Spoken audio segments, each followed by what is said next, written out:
बोरगाव खुर्द येथे क्षुल्लक कारणावरून पुतण्याने केला काकाचा खून. पिंजर पोलिसांनी केली आरोपीला तात्काळ अटक. बोरगाव खुर्द येथील घटना. अकोला जिल्ह्यातील पिंजर पोलीस स्टेशन अंतर्गत येणाऱ्या बोरगाव खुर्द येथे 24 नोव्हेंबर रोजी सायंकाळी शेतीच्या वादावरून काकावर पुतण्याने विळ्याने सपासप वार करून जीवाने ठार मारले.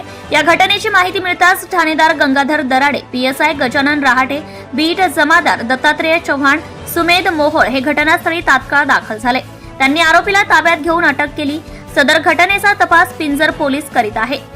प्राप्त माहितीनुसार पिंजर पोलीस स्टेशन हद्दीतील मौजा बोरगाव खुर्द येथील गोपाल मोतीराम ढोरे वय वर्ष 48 आणि विशाल विलास ढोरे वय वर्ष 22 यांच्यामध्ये गेल्या अनेक दिवसांपासून शेतीचा वाद सुरू होता.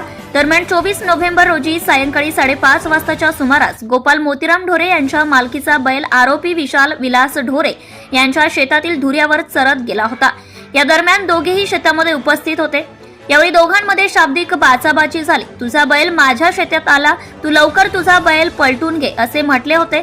तर यावर मृतक गोपाळ ढोरे यांनी विशालला म्हटले की तू शेतात आहे, तिकडून तूच माझा बैल पलटून दे असे म्हटले.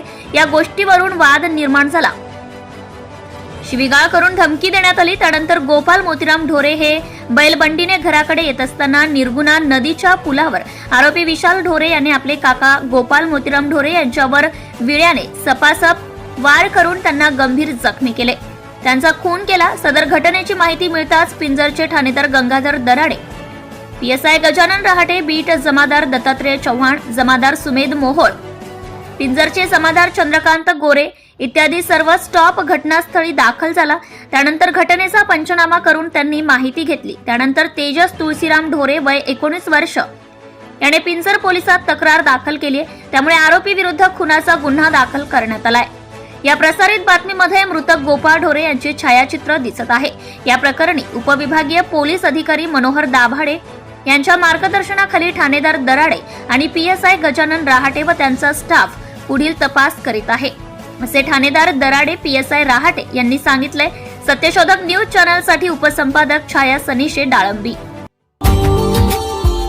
Subscribe now and press the bell icon. Never miss an update.